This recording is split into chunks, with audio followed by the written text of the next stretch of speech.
Designer Hub。前回は2本とも歴史の話で、産業革命かなの話をしたと思うんですけど、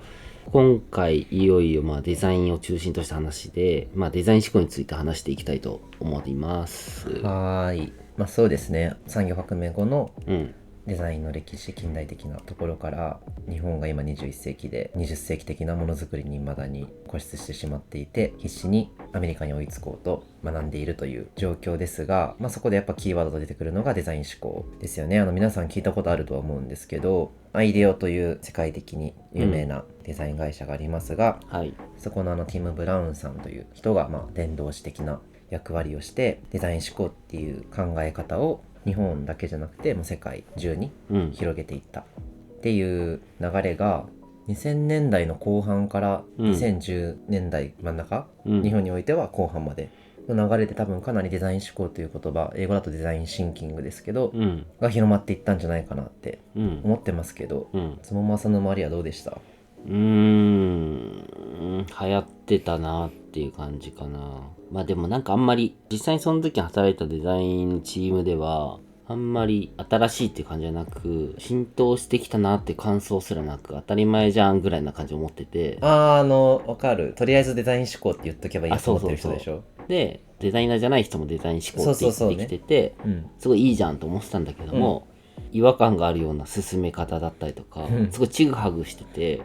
初めにデザイン思考はってすごい話をするけど、中盤に差し掛かった時にもデザイン思考って言葉が一切なくなってきたりね、そのプロジェクトの中では。っていうぐらいのものでしか考えてなかったんですよ。入りだけ言うけどね。で、俺、前に2016、7年ぐらいにさ、デザイン思考で40分ぐらいかな、話したことがあるね。へえ、プレゼンですか？ワークショップ？プレゼン、東京スタートアップゲートウェイって、経済省かな、かなんかやってて、経産省か。もともとはそのさ、ビジネスコンテストとかをよくやっているイベントで、その中のエキシビジョンパートみたいなのがあって、その時にデザイン思考の話をすることがあって、で、当時俺がやってたデザイナーが集まるバー作ろうみたいなやつ。フラットね。で、あれはもう結構調べたりとかみんなに聞いたりとか、でテストを繰り返してようやく一旦出してみようでまた反応を見て、もう一回リブランディングをしてようやくいろんな人が来るようになったみたいなっていうのを通してデザイン思考っていうのを話してくださいって言われたから、って思いながら、無理やり当てはめて話したんだけどそこからつながった人とかも結構いたけど、あんまり俺のデザイナー人生の中でデザイン思考っていうのは響いてなかったし、使うシチュエーションっていうのはあんまりないっていう印象でしたね。いや、わかる。僕も大学 2,3 年だったけど、エンジニアが分かったような口聞いて、それがデザイン思考だねとか言ってくる時にゾワッとするとかそうね。そういうもぞもぞする原体験はいろいろありますけど、ちょっと今回改めてデザイン思考って普通にググってみたんですよ。デザイン思考とはみたいな。世の中のデザイン思考という単語を知ってる人が、デザイン思考ってなんだっけと思って調べた時に、どの情報にアクセスしちゃうんだろうっていうのをちょっと気になって普通にググってみたんですけど、いろんな記事が出てくるんですよ、うさんくさい。でもそれちょっと読んでみたんですけど、やっぱ面白くて、デザイン思考の特徴みたいな3つ箇条書きで書いてあるみたいな。でちょっと読み上げると、あるサイトですけどね、問題解決に向けて最も重きを置く要素はユーザーの共感満足である。みたいな、そうだねみたいな、問題の定義づけと解決意図を明確にした上でアイデアの創出と組み合わせの試行錯誤を繰り返しブラッシュアップしていく、バイアスや固定観念を取り去り前例にもとらわれないっていう特徴が書いてあるんですけど、これらを大事にしないものづくりって逆に何なんだっていう感想で。でも最後のはすごいさキーになるよなと思ってさ、やっぱ求めるものってさ、新しい何かを生み出したいっていう人がさデザイン思考に多分飛びつくと思うのね。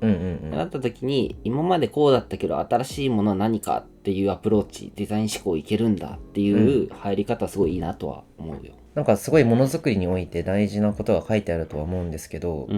それをこうデザイン思考という魔法のようなプロセスによってすごいいいものづくりができるみたいな風に信じ込んじゃうと危ないんだろうなっていう風にも思ってて、それぐらいものづくりにとって大事なことが当たり前のように書かれてるから、逆にこれを明文化してあげないとダメなんだというのは、まあその必要なことなんですけど、どうなんだろうっていう感情が出てきてしまいますと、はい、同じようにデメリットとかも書いてあって、ゼロベースでの創出には不向き、これはあれですよね、多分ユーザーの意見を聞いてとか観察してとかってやるからビッグバンみたいなことは起きないよねみたいな話だと思ってて、プロセスよりも結果を重視しすぎてしまう、なくても困らないけどあったら嬉しいものを生み出すのには向いていない、スマホ作れないってことみたいなああ、なるほどね。そう、別にここで何が語られているかっていうのは別にどうでもよくて、ただ多分ティム・ブラウンさん、これも難しいんですけどね、本人聞かないと分かんないから、ティム・ブラウンさんが思っているような広まり方をしてないんじゃないかなって思ったんですよ。そうだよね。だから当時の僕はここに違和感を感じたんだろうし、未だに不快感みたいなのを覚えるとは思うんですけど、ただなんかティム・ブラウンさんはそうなることもちゃんと分かった上でこのフレームワークとしてデザイン思考を提唱したんじゃないかなっていう説も全然あると思います。そうだね。当時だからさ、当時というかさ、ここ数ヶ月前さ、デザイナーハブっていう名前もまだなくて、こういうラジオにしていこうってなった時に、デザイン思考について話そうかっていう時にさ、当時の俺らはティム・ブラウンさんはいけてないんだろうっていう仮説のもと始まってたじゃないマジで、本当にティム・ブラウンさんのことをそんななんかいい加減なこと言ってるやつがいるんだろうなみたいな、本当にちょっと思ってるなんですよ。申し訳ない、本当に。そう、本を読んでみて、そこからこう派生するいろんなものをこう見たときに、すごいしっかりしてるし、なんか素敵なこのデザイン業界を良くしていきたいっていうマインドを持っているんだってなって、今でもとてもリスペクトしているんですけど。いや、本当にバカだった。そうだね。すぐ否定しちゃうからダメですね。そうだね。でもそういう第一印象を持つぐらいなんかやっぱデザイン思考という言葉にいいイメージがなかったんですよね。で、今そのちょっと挙げたさメリットデメリットみたいなんて適当にその辺の記事で勝手に書いてあることだけど、スタンフォードのね、D スクールって有名だと思うんですけど、パッソプラトナデザイン研究所がやっぱり中心になってデザイン思考っていうものの授業だったりとか、ワークショップだったりとかっていうのはやってるかなって思うんですけど、多分みんな見たことある5つのステップ、共感、問題定義、想像、試作、テストっていう5つの段階をね、英語で言うとエンファサイズ、ディファイン、アイディエイト、プロトタイプ、テスト、デザイン思考にのっとったものづくりというのはこの5つのステップを踏むんだっていうふうに言っていて、やっぱり当時こういうのを見ててですね、いや何を当たり前なことを言ってるんだろうって本当に思っちゃってたんですよ。僕まだ19で、今でも青臭いんですけど、これを広めようとしたおかげでね、このデザイン思考のおかげで、多分今の経営層とかにも、そうデザインっていうものの大切さとか、デザイン思考という言葉とか価値観は伝わってると思うんですけど、これを広めようとした人、つまりティム・ブラウンさんが、どのような考えを持った人で、なんでこんな考え方が世の中に広まっていったのかみたいなのをやっぱすごい考えたくなっちゃって、で彼の著作とかテッドとかを見てみたんですけど、見たことありますか？あります。レフに言われて。見た？いやすごい良かったし、引き込まれるし、未来を感じたんですよ。そうなんかね、テッドに上がってたのが2本あったんですよね。1本だけ見た。どっちだろう、Tales of Creativity and Play っていう、多分そっちの方ですね。2008年のやつ。想像と遊びの物語みたいな感じ、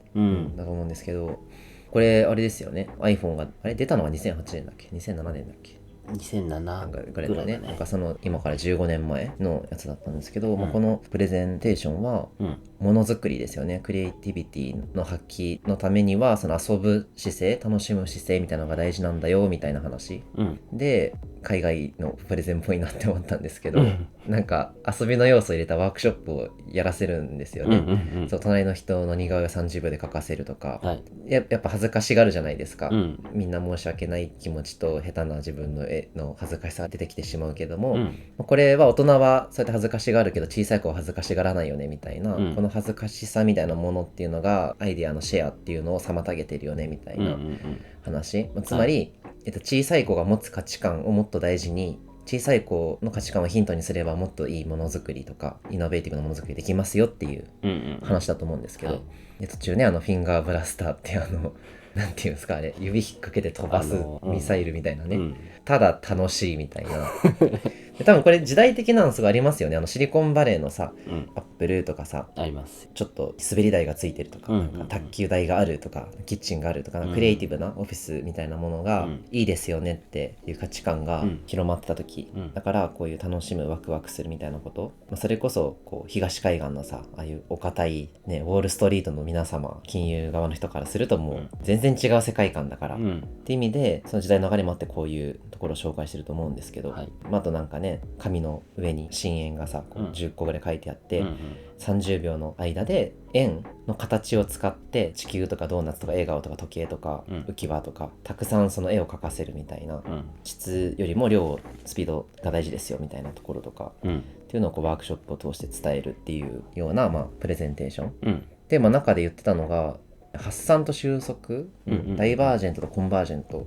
を行き来することが大事で、同じようにそのプレイフルとシリアス、遊び心と厳格さみたいなところを行き来することっていうのがすごい大事ですっていうこう話をしてて、まさに今ね2023年においてもさ、これを使い分ける人って結構限られてくるし、大事な価値観だと思うんですけど、まとめとしてね、そのさっきも言ったように子供の価値観、遊ぶみたいなことの価値観に沿ったものづくりっていうのがすごい大事だって言ってて、そうですよ。そう、この辺のね、なんか Building and Thinking with your hands みたいなとこって、その時代のねこうビジネスマンみたいなとこに対するアンチテーゼだと思うんですよね、実際に手で触って自分で作るみたいなことって、その金融業界の人からすると一番遠いじゃないですか。そうですね。なんか見たこともないような会社の価値を全く手触りなく抽象化された数字とか、定量的なところだけで判断して値をつけてみたいな、そこで儲けを得るみたいな話とかってやっぱ全然違うから、やっぱそこのカウンターとしての彼のこういう価値観っていうのがやっぱ受け入れられていったし、ね、アップルとかがねそれを証明してくれてたから、多分一気に流行ったんだろうなっていうふうには思いますね、この辺の時代やっぱりそのすっごい中速的でさ、正解を選び取るみたいな、オプションがいくつかある中から正解を選び取るみたいな、そういう意思決定の仕方っていうのがほとんどだったけども、だからこれが20世紀的なものづくりですよね、からもっとイノベーティブな21世紀的なものづくりっていうところのためにはもっと発散的で、もう遊びが大事で子供的な価値観がすごい大事で、もっと根源的なね遊びっていうところが大事なんじゃないかっていう、なんかすごい今の時代でもなんか通用するような示唆深いプレゼンテーションだったなっていうそうだよね、感じなんですよね。だから本当に感慨深いなと思ってて、子供って無垢なわけですよね、そう無垢な子供だから持ってる、まだ社会を知らないからこそ持ってる人間の本能的な、根源的な欲求を大切にすべきだっていうのをビジネスマンに言うわけですよ、つまり当時のビジネスマンっていうのはそういったなんか人間性みたいなものを失ってたっていうことですよね。それに対してのこうカウンターだと思うんですけど、この主張って、どんどんこう確一化していって人間性みたいなものを失っていって、一つの大きな工場のね、歯車の一つとして動く労働ものづくりみたいなものに対するゴリゴリのカウンターパンチだったんじゃないかなっていうふうに思ってます。なんかすごい彼の言いたいことみたいなのが伝わる話だったなって思うんですけど、どうですか？どうでした？いやすごい良かったし、なんかその今カウンターパンチみたいに言ったけどさ、確かにそうなんだけども、そういう人でもきっかけのスタート1なんですみたいなワークショップだったと思うね、なんかそのそうね、入りやすさがすごい良いなっていう意味で、気づきとなんか未来への期待っていうのがあったの、ティム・ブラゲンさんに、そうだからね、デザイン思考についてもね、なんかデザイン思考に否定的だった自分がもっとこう調べていろいろこの情報を見ていればもっと違う人生もあったのかもっていうのはちょっと思ったでも結局受け取り手が、つまりなんか僕らの受け取る能力が低すぎるんですよ。そうですよ、なんか仕方ないですよ、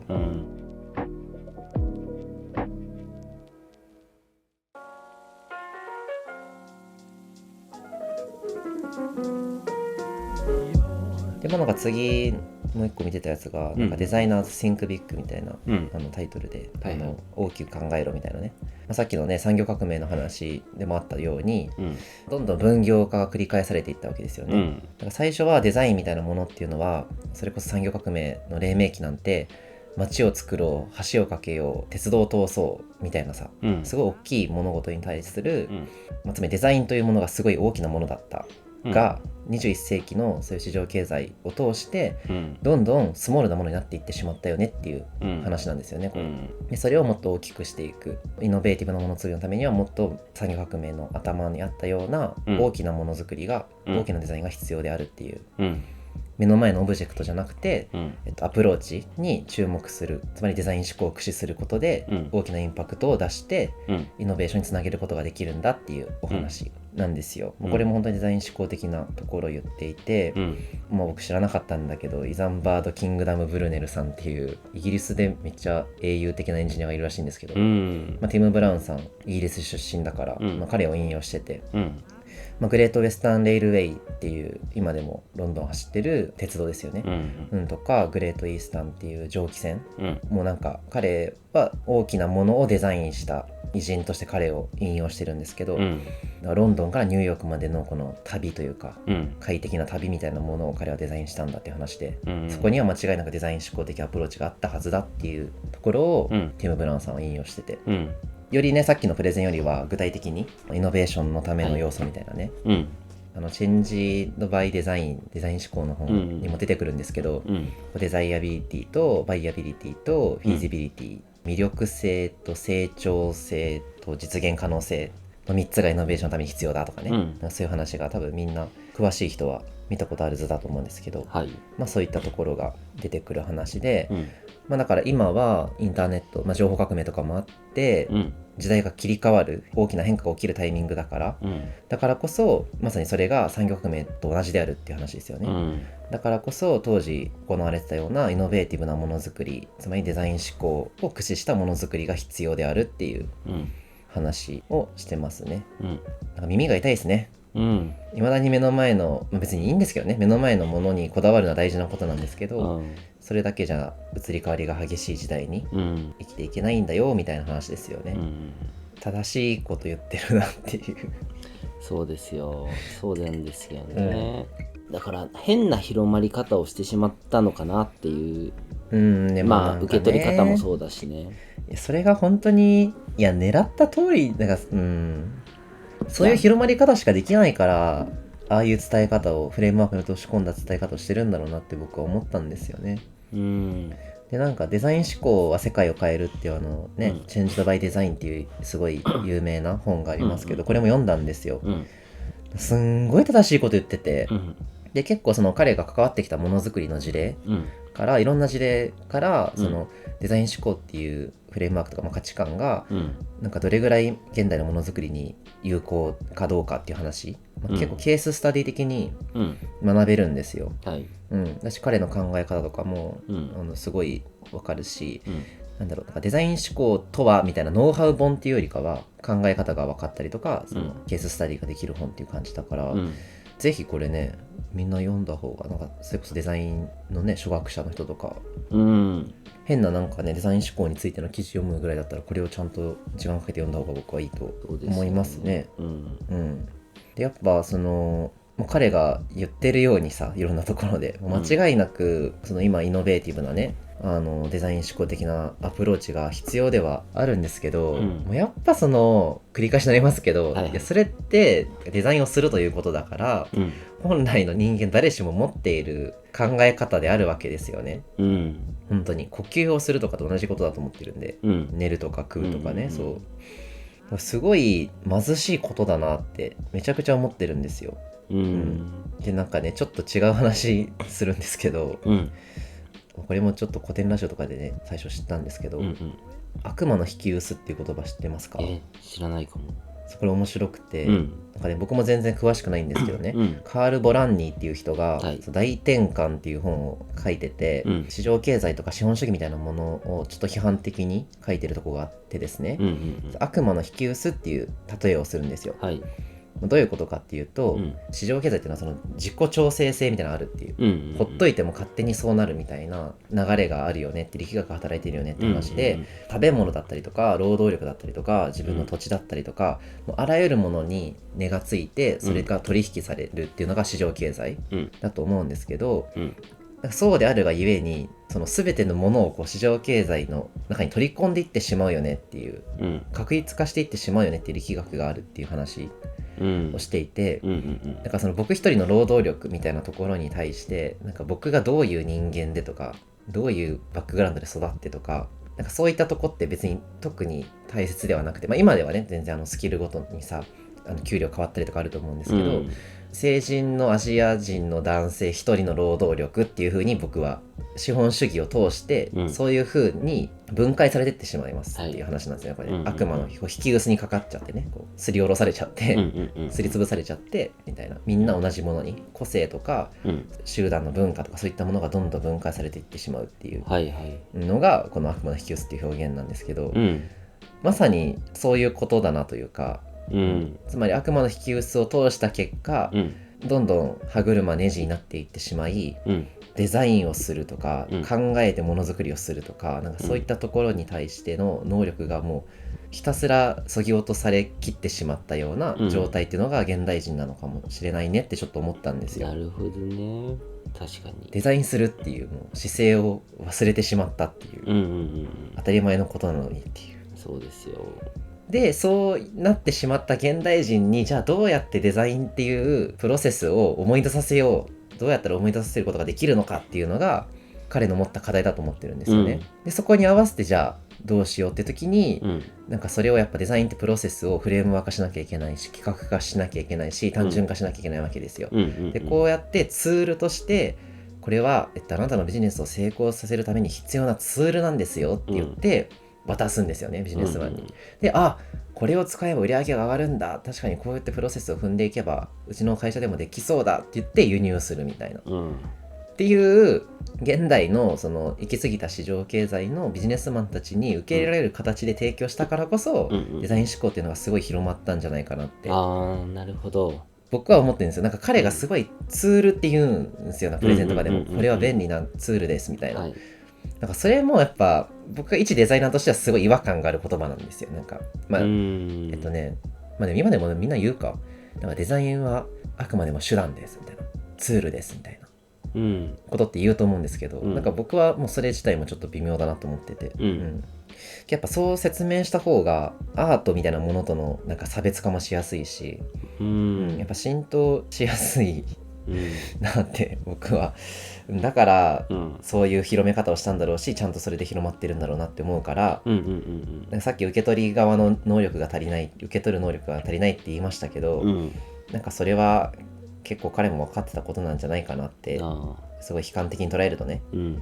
思うっていう。ツールとして見ておくれってことでしょうね。そう、なんかすごい対価だなって思っちゃって、めっちゃ悲しくなって落ち込む感じなんですけども、どうですか？いやでもきっかけになったんだったら俺はいいかもっていうのはあるよ。いやそう本当にね、ただなんか深いところまでを理解できるかっていうと、今の時代もそうだけど、いないっていうところはあるから、デザイン思考っていうのはなんかすごいんだ、なんかで一人歩きしてる感じはある。だから一旦大衆化するためにはもともと大衆的なものであるはずなのに、それが失われて、でそれをさらにまた再インストールするみたいな、っていう意味で大衆化するためには必要なプロセスだなって思うわけですよ。でこれってなんかさ、この間も話したけど、なんかいろんな分野でそうでさ、なんかアニメとかさ小説みたいなものがさ、すごい読解力が必要でとか、それこそ鬼滅の刃とかもそうですけど、なんかアニメとか漫画の消費者層が一気に広がってるじゃないですか最近とか、多分昔のコアな漫画ファンからすると、今最近の作品ってめっちゃつまんないと思ってて、僕もどっちかっていうとそっち側の人間なんですけど、ただそれって対象ユーザーを広げていくためには必要な過程なわけですよね。そうでこれってなんか建築とかもそう、奈良時代とかの本当に貴族のためにしかこう家が建てられないみたいな状態の柱のなんかさ、この装飾とかってやっぱ素晴らしいわけですよね、美的に。そうですよ。それがマインクラフトみたいなお家を大量生産するみたいな、これって建築を芸術として見た時にね、対価だって捉える人は絶対いると思うんですけど、ただそれは一定のクオリティのものをみんなに届けるっていう意味で、対価じゃないと僕は思ってる、そういう捉え方もできると思ってて、そうですよ。で宗教も同じですよね。仏教とかもさ、文字が読めなくても、なんか生阿弥陀仏って唱えれば救われますみたいなのも、めちゃくちゃコアな最初のさ、仏教のなんか修行がどうでとかっていうところから見たら、間違いなく大衆化して退化していってるかもしれないけど、ただその仏教の教えとか救いみたいなものを民主に広めるっていうためには必要なプロセスだっただろうなっていうふうに思っていて、これも同じようなことなんじゃないかなっていう。デザインっていうすごい抽象的で現代人にとっては理解が難しいものを、あえてこの僕は毛ぐらいしますけど、そのフレームワークにすることで人に落とし込みやすくしたっていう、これで僕がすごいこう悔しいこととしては、いやデザインってみんな持ってたはずなのにねっていう、仏教って新しい価値観をインストールするために簡単にするっていうのは分かるんですけど、デザインっていう本来持ってて赤ちゃんでもできるようなことなのに、それを翻訳してね、現代人のために、でインストールしなきゃいけないっていうこの事実がめちゃくちゃ悲惨だなって僕思ってるんですよね。しかも2000何年代にそれをやらないといけなかったっていう、だからリーマンショックとかの時ですよね。そうですよ。ちょうど2008年2009年、だからある意味でその行き過ぎた市場経済の一つのこう限界がそこであったわけですよね、リーマンショックで。やっぱやばいよねみたいな、この仕組み、この社会構造大変だよねみたいな、あの時代に多分だからこそ広まったっていうのあると思いますね。そうグッドパッチの記事とかも読んでたんですけど、なんかデザイン思考とはみたいな、デザインに必要な考え方と手法を利用して、ビジネス上の問題を解決する方法、やっぱその文脈がビジネスのために必要なんですよね、今後のビジネスにはデザイン思考が必要ですよっていう。そうだよね。理解しやすいんですよね、ビジネスマンにとっても。そうですよね。ただそれが広まったとこまではいいんだけど、その次のステップにまだいけてないっていうのが僕の現状の認識かな。やっぱなかなかそんなコロッと変えれない20世紀的な価値観、いまだにそれがマジョリティだから、それを変えるにはなんかもう分かんない、もう明治維新みたいなことが起きないと無理なわけですよ。もう根本からひっくり返るみたいなね。本当にいろんな要因があるし、いずれね、こういうデザイン教育みたいなとこもやりたいですよね。そうだね。そうだ、本当義務教育がどうとかそういう話も全然あるし、やっぱ一番の深掘りたいところはやっぱアメリカに今できているが日本にはでき、アメリカでももちろんさ、そのみんながみんなできるわけじゃないと思うけど、明らかに日本よりはできてるわけじゃんみたいな、じゃあなんでアメリカはそれができるんだろうとか、そういうとこを深掘りしていければめっちゃ面白いなと。いやもう国柄ですよ。いろんなもうどうしようもないのはもちろんあるんだけど、っていう感じで、デザイン思考っていう言葉は、ある程度広まるっていう意味では成功を収めていると思うんですけど、そうですよね。それが実態としてじゃあ今の日本の社会でどうなんだろうっていうところで言うと、成功したプロジェクトとは言い難いんじゃないかなというとこはどうしてもありますね、僕の中では。そうだよ。って感じでちょっとざっとデザイン思考について考えを話してみたんですけど、どうでしょうか。なんかごめんなさいね、詳しいプロセスとかそういう話してないけど、多分聞いてる人は知ってるもんね、デザイン思考。プロセスはもう必要ないよ。いらないよね、そういう話じゃないと思ってるから、僕も。割とデザイン思考って何っていうこのツールの話だと思うんだけど、俺はなんかティム・ブラウンさんの活動の話っていう感じに捉えたな。そうだね、思想とか活動とか、だし、なんかやっぱさ、すごいぶっちゃけるとさ、こういう問題があってこれを課題として、じゃあどういうことをしたらそれを達成できるんだろうって考えるのってさ、もう誰でもできるじゃん。デザイナーの仕事っていうと微妙じゃない。そう本当にでそこでこうなんか物を作ってツールっていうのはさ、デザイナーは Figma を今さ触っててさ、何年か使ってるから Figma 使えるじゃん、でもこっから Figma 触りましょうで、その人が1年経ったら Figma 触れるわけよ。そんな特別なものではなくて、専門職ではあるけども、それをみんな忘れているっていうところは大きいのと、それを特別なものにしちゃっているっていうデザイナーの罪でもあると思うんですよ。いや本当にね、罪ですよ罪って言い方があるんだけどそこはちょっとだから日本独特のっていうさ、村の話もあるけど、やっぱりさ、自分が大切にしてたものとかさ、価値あるものとかでさ、ポジショントークをしたいしさ、そこから価値がなくなったらさ、お金をもらえないわけじゃないですか。だからそういうのが怖いっていう人はやっぱ一部いると思うんですよ。そうですね、守るためにね。しょうがないとは思うけど、それをなんか業界全体だったりとか、日本でっていうのをやっちゃうと、正直デザイナー、俺もデザイナーで仕事してるから、お仕事はたくさんもらえるかもしれないんだけども、なんかこう歩み寄りだったりとかさ、コラボレーションっていうところの入り口が狭くなってる感覚はあるんですよ、そういうのはもうなくしていきたいなっていう気持ちはさらに強くなりましたね。本当に腐るほどイベントとかやってますけど、デザイナーがどうやって経営にコミットしていくのかみたいな話も、多分ここ5年とかでそんな解像度上がってないですよね、多分。むずい、再放送を聞いてる感じにはなっちゃうから。そう、本当に全部再放送だし、でもなんかその前はさ、経営者にもデザインの考えが必要ですっていうところでさ、バーって来てたじゃん、でもここ最近やっぱさ、デザイナーの中でもさ、やっぱ経営に入り込んで頑張ろうってしてる人だったりとか、興味持つ人っていうのが増えてるっていうのはすごいいい流れだなとは思っては、いや本当にね、ますよね。めっちゃいいですねけどそうですね。いやなんか単純に、なんかもうちょっとだけ真剣に考えてほしいだけですよ、僕は。まあね、ちょっと俺も別にそこでとやかく話せるわけでもないけどさ、いやまあね、なんかもうわかんない、5年あったらさ、今じゃもうちょっとアップデート走るだろうっていう期待はしてた、ずっと、それがやっぱりね、なんだろう、いやまだ無理だな。そうだね、なんかデザイン思考とか偉そうに言ってる人の方がなんか全然デザイン思考的なアプローチできてなかったりとかね。それはね、あってこれは話さない方がいいと思う、いや全然ある、いっぱいある話だと思う、みたいな感じでしょうか。はい。大体言いたいことはある程度言いたいことはっていうか